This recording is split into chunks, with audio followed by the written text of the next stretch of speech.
Hello நண்பர்களே. இன்றைய தொடரின் அடுத்தடுத்த திருப்பங்கள் குடும்பத்தை முழுவதுமாக அதிர வைக்கும் அளவுக்கு நகரப்போகின்றன. பல நாட்களாக மனதில் இருந்த அமைதியின்மை இன்று பெரிய உண்மையாக வெளிவரப் போகிறது. வீட்டில் எல்லோரும் தங்களது வேலைகளில் இருந்தாலும் ராஜாங்கத்தின் மனம் மட்டும் எங்கோ கலங்கியபடியே இருக்கிறது. மீனாட்சியும் அழகரும் தன்னுடன் இல்லாத வெறுமை அவரை நிம்மதியாக இருக்க விடுவதில்லை.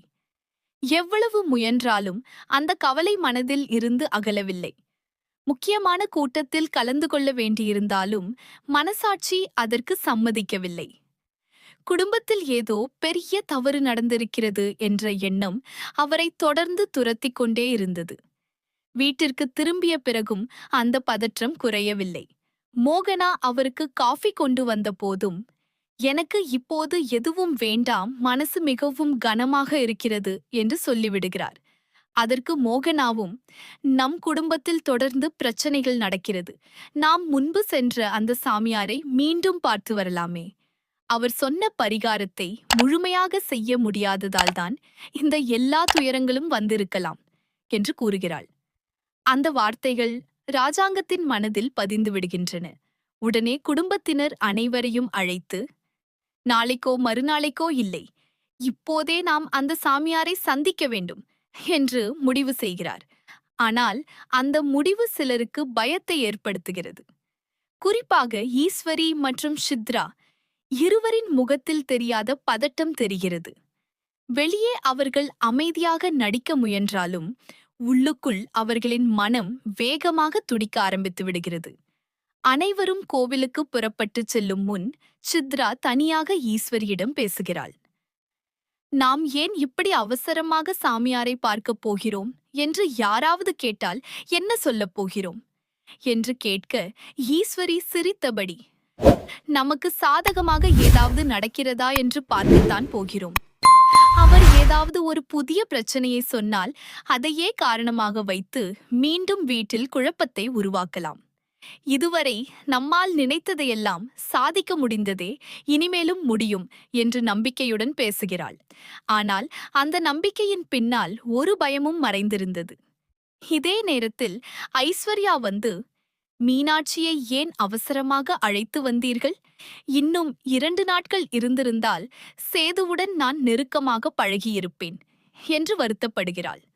அதற்கு ஈஸ்வரி, அந்த தமிழ் செல்வி இவ்வளவு தைரியமாக எதிர்த்து நிற்பாள் என்று நான் நினைக்கவில்லை. அவளை அடக்க நினைத்ததால்தான் எல்லாம் செய்தேன். ஆனால் அவள் இன்னும் வலிமையாக திரும்பி நிற்கிறாள். கவலைப்படாதே, இன்னும் நம்ம கையில் நிறைய வழிகள் இருக்கிறது என்று சமாதானப்படுத்துகிறாள். அந்த உரையாடலை யாரும் கேட்கவில்லை என்று நினைத்த அவர்கள், விதி தங்களுக்கு வேறொரு பாதையை தயார் செய்து வைத்திருப்பதை அறியாமல் இருந்தார்கள். நண்பர்களே, உங்களுக்கும் தமிழ் செல்வி மற்றும் சேதுபதியை பிடிக்கும் என்றால் இப்போதே இந்த வீடியோவிற்கு ஒரு லைக் செய்து சேனலை கண்டிப்பாக சப்ஸ்கிரைப் செய்யுங்கள். கோவிலுக்குச் சென்றதும் சாமியார் ஆழ்ந்த தியானத்தில் அமர்ந்திருந்தார். ராஜாங்கமும் மோகனாவும் மரியாதையுடன் அருகில் அமர்ந்து, சாமி, முன்பு நீங்கள் கூறிய பரிகாரத்தை நாங்கள் முழுமையாக செய்ய முடியவில்லை. அதன் பிறகு எங்கள் வீட்டில் தொடர்ந்து துன்பங்களும் சண்டைகளும் வந்து கொண்டே இருக்கின்றன. இனிமேல் என்ன செய்ய வேண்டும் என்று வழிகாட்டுங்கள் என்று வேண்டுகின்றனர். சில நொடிகள் அமைதியாக இருந்த சாமியார் மெதுவாக கண்களை திறந்து, நீங்கள் இங்கு உங்கள் விருப்பத்தால் வரவில்லை. உங்களை இங்கே வரவைத்தது இறைவனின் கட்டளை. உங்கள் குடும்பத்தில் நடந்த அநியாயம் இனிமேல் மறைந்திருக்க கூடாது என்பதற்காகத்தான் இந்த சந்திப்பு என்று கூறுகிறார். அந்த வார்த்தைகள் அனைவரையும் அதிர்ச்சியில் ஆழ்த்துகின்றன. உங்கள் வீட்டிலிருந்து ஒரு மகாலட்சுமியை நீங்களே வெளியேற்றிவிட்டீர்கள். குற்றமற்ற ஒரு பெண்ணை அவமானப்படுத்தி அவள் மீது பழியை சுமத்தி அனுப்பிவிட்டீர்கள்.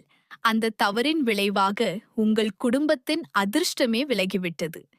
இந்த உண்மையை மறைத்தவர்கள் உங்கள் அருகிலேயே இருக்கிறார்கள் என்று சாமியார் சொன்னவுடன் ராஜாங்கமும் சேதுவும் அதிர்ச்சியுடன் ஒருவரை ஒருவர் பார்த்து கொள்கிறார்கள். ஆனால் அந்த நேரத்தில் ஈஸ்வரியின் கைகள் நடுங்க ஆரம்பிக்கின்றன.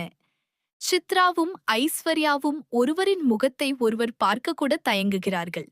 சேது உடனே எழுந்து, சாமி, தமிழ் செல்விதான் எல்லா பிரச்சனைக்கும் காரணம் என்று நாங்கள் நம்பினோம். அவள் அப்பாவுக்கு அவமானம் செய்தாள், வீட்டின் மரியாதையை கெடுத்தாள். அதனால்தான் அவளை வெளியே அனுப்பினோம் என்று கூறுகிறான். அதற்கு சாமியார் கடுமையாக, உண்மை தெரியாமல் தீர்ப்பு கொடுத்தது உங்கள் வாழ்க்கையின் மிகப்பெரிய பாவம். குற்றமற்ற பெண்ணை குற்றவாளி ஆக்கியது உங்கள் தவறு. அவள் அனுபவித்த கண்ணீருக்கு நீங்கள் ஒவ்வொருவரும் பதில் சொல்ல வேண்டிய நாள் வந்துவிட்டது என்று சொல்கிறார். பின்னர் அனைவரையும் கண்களை மூடி குடும்ப தெய்வத்தை நினைக்கச் சொல்கிறார். சில நொடிகளில் அவர்களின் மனக்கண்ணில் கடந்த நாட்களில் நடந்த சம்பவங்கள் ஒன்றன்பின் ஒன்றாக தெளிவாக தோன்ற ஆரம்பிக்கின்றன. யார் யாரிடம் என்ன பேசினார்கள், யார் பொய்யை உருவாக்கினார்கள், எப்படி திட்டமிட்டு தமிழ் செல்வியின் வாழ்க்கையை சிதைத்தார்கள் என்பதெல்லாம் ஒரு திரைப்படம் போல அவர்கள் கண்முன்னே விரிகிறது. அந்த காட்சிகளை பார்த்த ராஜாங்கம் நடுங்கி விடுகிறார். மோகனாவின் கண்களில் கண்ணீர் வழிகிறது. சேது முழுமையாக உடைந்து போகிறான். இவ்வளவு பெரிய துரோகம் நடந்தும் நான் உண்மையை அறியாமல் இருந்தேனா என்று தலையை